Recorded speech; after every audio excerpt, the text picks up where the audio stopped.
Bonjour à tous, bienvenue sur Sensation. Je suis aujourd'hui avec Mel Deneuve, artiste, peintre et tatoueuse. Bonjour. Bonjour.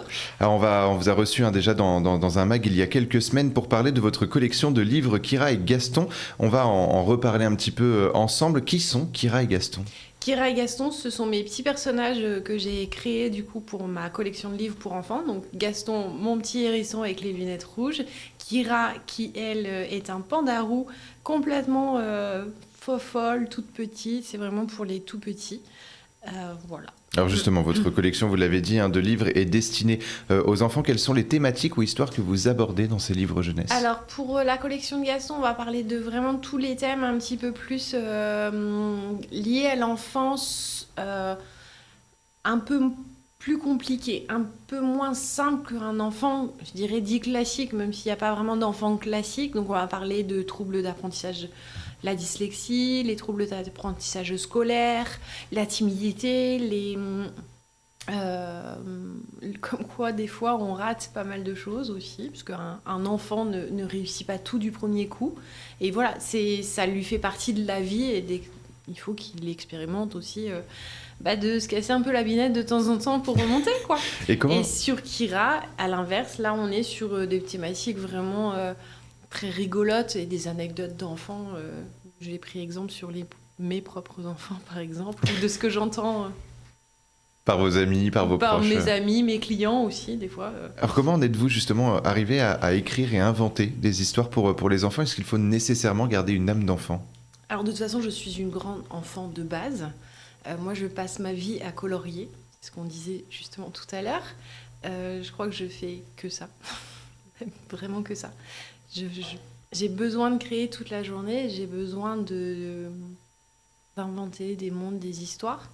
Les livres pour enfants ont démarré de l'année dernière. J'avais dû en parler sur l'autre mag la dernière fois.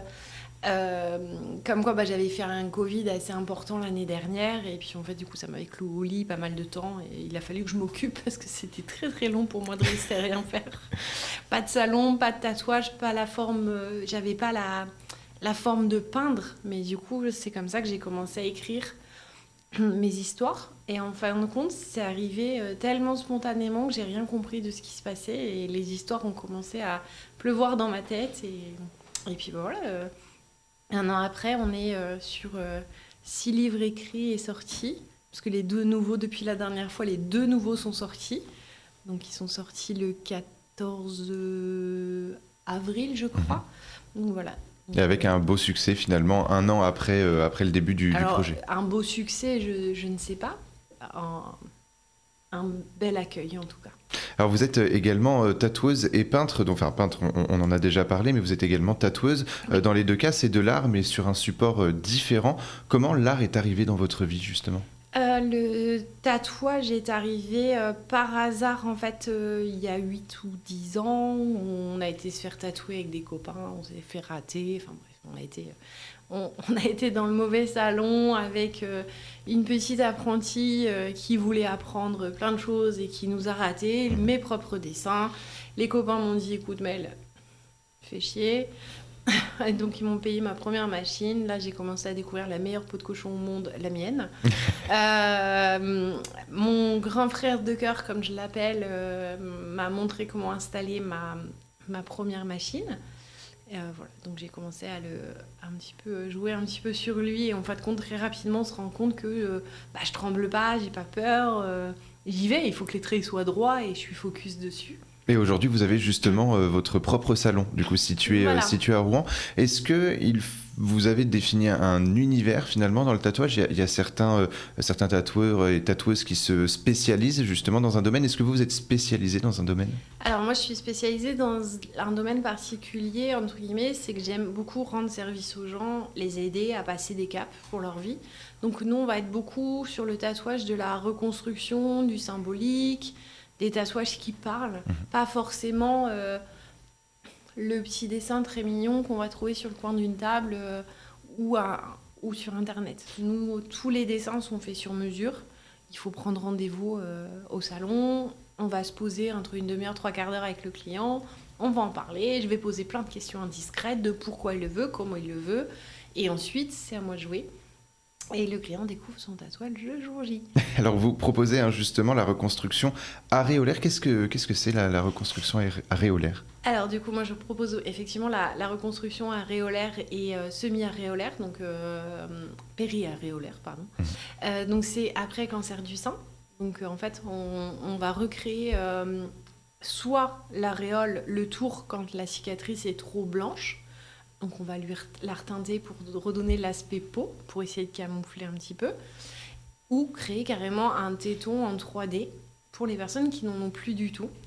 Mais à côté de ça, on ne fait pas que la reconstruction aréolaire, parce qu'en fait, c'est toute une démarche autour du post-cancer. Donc on va recréer des cicatrices. On va pas recréer des cicatrices. On va recouvrir la cicatrice. On peut l'habiller. Après, c'est notre travail, nous, de mieux conseiller, de dire qu'est-ce qu'on fait. Qu'est-ce qui est mieux de faire? Là, la cicatrice, elle est peut-être un peu trop importante. Recréer un téton n'est pas forcément la meilleure idée. Peut-être travailler sur un tatouage esthétique pour habiller, etc. Donc, oui, voilà, vous êtes à la fois donc, sur la reconstruction aréolaire, mais aussi sur vous recouvrez également les cicatrices. Donc que ce soit des cicatrices liées au cancer, mais aussi par exemple un accident, des cicatrices de mais il n'y a pas que la maladie. Voilà, c'est ça, il n'y a pas que la maladie. Et vous faites justement un petit peu tout. Par contre, là où ça peut être étonnant, c'est ce côté où vous parlez avec le client. Alors comment ça se passe justement quand le client vous parle et que vous créez le tatouage en même temps? Ça va être en fonction de sa vie, de ce qu'il vous raconte? C'est ça.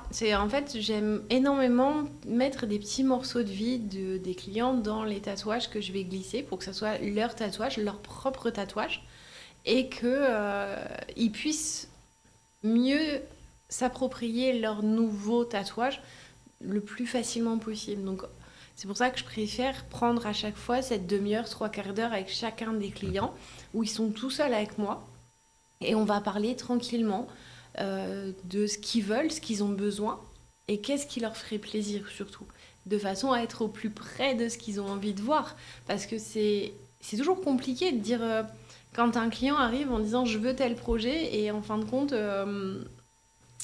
ah oui mais en fait sur le dessin ou sur la personne ça faisait beaucoup plus joli. C'est normal, c'était pas ton tatouage, c'était pas pour toi.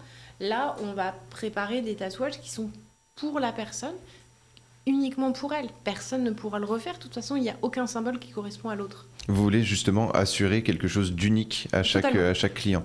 Ça fait partie justement de votre patte artistique de ne pas vouloir recopier finalement. Je recopie rien du tout en fait. Je fais que du sur-mesure. Est-ce que vous créez, vous, à part, donc proposer vos propres tatouages? Alors j'en crée un peu, mais réellement assez peu. J'ai beaucoup de mal à créer des tatouages qui ne sont pas pour quelqu'un. Alors, on l'avait dit tout à l'heure, le tatouage, c'est de l'art. Quelle est la différence finalement entre le tatouage et une peinture, typiquement un dessin pour vos œuvres? Compliqué comme question. Elle a pas mal. Elle n'est pas vivante. Une peinture, après c'est différent parce que mon style en tant que peintre, moi je suis peintre urbain. Donc je peins uniquement des bâtiments. Je ne sais pas si vous avez été voir un peu ma page d'artiste peintre. C'est encore différent, je peins uniquement des bâtiments, je peins l'architecture, je crée de l'architecture sur les gens, j'aime tatouer des fleurs, j'aime tatouer des symboles, les animaux, j'aime tatouer plein de choses qui sont complètement différentes. Mon métier d'artiste complet, que ce soit tatoueuse, artiste peintre ou auteur, me permet de pouvoir avoir tout le panel artistique que j'ai besoin. Et c'est aussi faire passer un message finalement. En général, le tatouage, enfin ceux qui sont tatoués veulent soit faire passer un message, soit c'est un message personnel. Il doit toujours y avoir une signification dans un tatouage. Alors pas toujours. Moi j'aime bien quand il y a des significations. Après pas toujours. C'est pas obligatoire d'avoir des significations. Il y a des gens qui aiment avoir des tatouages sans signification. Est-ce que vous avez des projets d'évolution justement au sein de votre salon par exemple? On a toujours des projets d'évolution. Donc là, la semaine dernière, j'ai validé ma formation de microblading et maquillage semi-permanent. Donc je voulais aller encore plus loin dans le processus de reconstruction. Parce que dit reconstruction du sein ou effacement de cicatrices ou effacement de tatouage, de points de radiothérapie, dit on peut aussi perdre les sourcils. Donc voilà, j'ai validé ma formation la semaine dernière ou la semaine d'avant, je ne sais plus exactement, il y a moins d'une semaine et demie, pour recouvrir. Donc là actuellement, maintenant je suis habilité aussi à reconstruire tout ce qui est sourcils, donc de l'esthétique à la perte totale. Et on pourra suivre de toute façon tous vos projets. On vous réinvitera dans de prochains bacs pour reparler de tout ça et de votre univers artistique. Merci beaucoup Mel Deneuve d'avoir été avec nous sur Sensation. On peut retrouver plus d'informations sur votre page Instagram Mélange d'encre, donc Facebook et Instagram, ou Gaston et compagnie pour vos œuvres du coup littéraires. Et pour revoir ou réécouter cette émission, rendez-vous sur notre site et notre application Radio Sensation.